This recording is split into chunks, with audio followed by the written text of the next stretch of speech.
ঢাকা বিশ্ববিদ্যালয় থেকে 6 জন ভাই ইসলামী ছাত্র শিবিরের যাত্রা শুরু করেছিলেন। আজকে 49 বছর পরে 6 জন নয়, 600 নয়, 6000 নয়, সারা বাংলাদেশ তথা সারা বিশ্বে ইসলামী ছাত্র শিবির নেতৃত্ব দিয়ে যাচ্ছে। ইসলামী ছাত্র শিবিরের প্রথম কেন্দ্রীয় সভাপতি থেকে শুরু করে শীর্ষস্থানীয় অনেক নেতাকর্মীকে ফাঁসি দেওয়া হয়েছে, অনেক নেতাকর্মীকে গুম করা হয়েছে, হাজার হাজার নেতাকর্মীকে আহত করা হয়েছে। ইসলামী ছাত্র শিবিরের পদযাত্রাকে রুখে দেওয়া যায় নাই।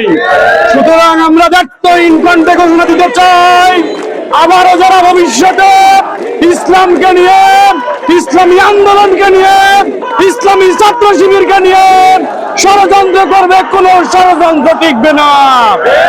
সম্মানিত দেশবাসী, আরেকটি বিষয় আমি বলতে চাই, ইসলামী ছাত্র শিবির 49 বছরের ইতিহাসে একটা ধর্ষণের ইতিহাস নাই, একটা খুনের ইতিহাস নাই, কোন চাঁদাবাজির ইতিহাস নাই।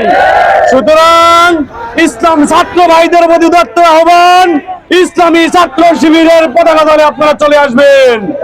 আর দেশের সকল অভিভাবকদেরকে দৃষ্টি আকর্ষণ করছি, আপনার সন্তানকে চাঁদাবাজ মুক্ত, মাদক মুক্ত, নারী কেলেঙ্কারি মুক্ত রাখতে ইসলামী ছাত্র শিবিরের পতাকা দলে দিয়ে দিবেন ইনশাআল্লাহ। সকলের সুস্বাস্থ্য দীর্ঘায়ু কামনা করে আজকের কর্মসূচিতে অংশগ্রহণ করার জন্য ধন্যবাদ দিয়ে প্রিয় দেশবাসীকে ইসলামের পক্ষে থাকার আহ্বান জানিয়ে ছাত্র শিবিরের আজকের এই প্রতিষ্ঠা বার্ষিকীর র্যালিতে উপস্থিত জেলা শিবিরের সম্মানিত সেক্রেটারি, সাবেক সভাপতিদ্বয়, অন্যান্য নেতৃবৃন্দ, প্রিয় ছাত্র জনতা, আসসালামু আলাইকুম ওয়া রাহমাতুল্লাহ। আজকের এই র্যালি দেখে নিজেকে 31 বছর পিছিয়ে মনে হচ্ছিল সেই সোনালী দিনের কথা, যে দিনগুলোতে আমরাও এরকম ছাত্র শিবিরের নাম লেখা এই মাথার এই ব্যান্ড পরে রাস্তায় আমরাও একদিন এই প্রতিষ্ঠা বার্ষিকী পালন করেছি। আলহামদুলিল্লাহ 30-31 বছর পরে আজকে এই র্যালিতে যোগদান করতে পেরে আমরা গর্ববোধ করছি, আল্লাহর দরবারে শুকরিয়া জ্ঞাপন করছি। প্রিয় ছাত্র জনতা, এই ছাত্র শিবির সেই ছাত্র শিবির, যেই ছাত্র শিবির 15.5 বছরের স্বৈরাচারকে 16.5 দিনে বিতাড়িত করার আন্দোলনে নেতৃত্ব দিয়েছিল। প্রিয় ছাত্র জনতা, এই ছাত্র শিবির সেই ছাত্র শিবির, যেই ছাত্র শিবির খালি হাতে ফ্যাসিস্ট হাসিনার সকল ষড়যন্ত্র, সকল রাষ্ট্রীয় অস্ত্রকে রুখে দিয়ে পালিয়ে যেতে বাধ্য করেছিল। প্রিয় ছাত্র জনতা, প্রিয় ছাত্র শিবিরের ভাইয়ের আমার, আমাদের হারাবার কিছু নাই, আমাদের ভয়ের কিছু নাই, আমাদের পিছু হটার কিছু নাই।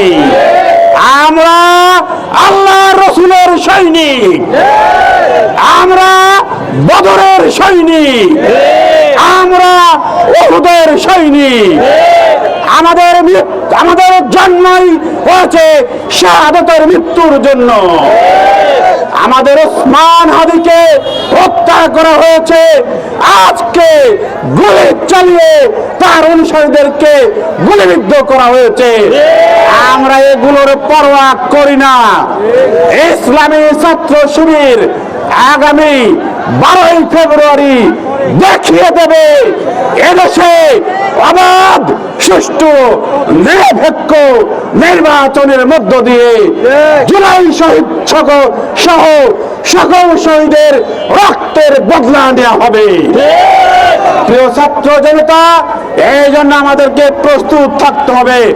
একটি কুচক্রী মহল তারা ভোট কেন্দ্র দখল করে আবার হাসিনার ফ্যাসিস্ট আমলের দিকে ফিরে যেতে চায়, আমরা হতে দিতে পারি না। আমরা অবাধ, সুষ্ঠু, নিরপেক্ষ নির্বাচনের দায়িত্ব নিয়ে দায়িত্ব পালন করে ভোটকে বিজয়ী করব। সেই সাথে ন্যায়, ইনসাফ, কল্যাণ ভিত্তিক রাষ্ট্র গঠনের জন্য দাঁড়িপাল্লার বিজয় করব ইনশাআল্লাহ। ছাত্র জনতা, আপনাদেরকে আজকে ইসলামী ছাত্র শিবিরের পক্ষ থেকে রক্তিম লাল গোলাপের শুভেচ্ছা জানাই। আজকে ছাত্র শিবিরের 49তম জন্মদিনে এই সমাবেশ এই সমাবেশে জানাতে চাই, যদি শরীফুদ্দীন হাজি ভাইয়ের হত্যার বিচার কোন রকমের কোন তদন্ত রিপোর্ট প্রকাশ করা হতো, তাহলে আজকে একটি গুলিও চালানো সম্ভব হতো না। আজকে প্রশাসনকে জানাতে চাই, অবিলম্বে শরীফুদ্দীন হাজি ভাইয়ের হত্যার তদন্ত রিপোর্ট 12 তারিখের নির্বাচনের আগেই প্রকাশ করতে হবে এবং ওই খুনিকে অবশ্যই গ্রেপ্তার করতে হবে। হাজি ভাইয়ের খুনিরা আজকে আমরা খুন করার জন্য মতদান দিয়ে উঠেছে। সংগ্রামী ভারত, আমরা বলতে চাই, বাংলাদেশে 5টি বিশ্ববিদ্যালয় ইসলামী ছাত্র শিবিরের জন্য ভূমিদাস বিজয় হয়েছে। আগামী 12 তারিখে অবশ্যই ইসলামের পক্ষে ভূমিদাস বিজয় হবে ইনশাআল্লাহ। সেই আশঙ্কাকেই আপনাদেরকে সচ্চার থাকার জন্য, বাংলাদেশ আমার একটি বিপ্লব ঘটানোর জন্য প্রস্তুত থাকার আহ্বান জানিয়ে আমি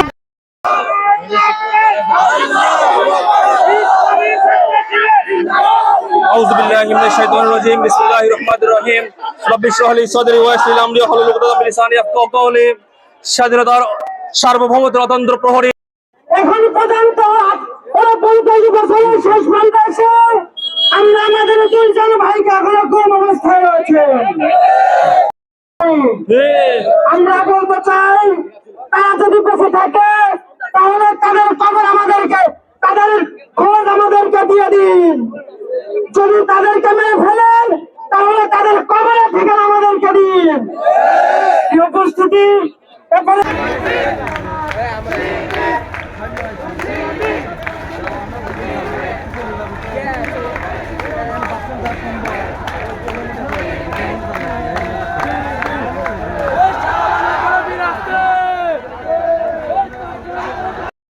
হ্যালো প্রিয় ভাই, সবাই শৃঙ্খলা বাহিনী যারা আছেন, ফরিদপুরের ভাইয়েরা সবাই এইখানে অবস্থান করেন। আমরা সবাই একসাথে গাড়ি এখানে আসবে, আমরা গাড়িতে যাবো। ফরিদপুরের ভাইদের দৃষ্টি আকর্ষণ করতেছে।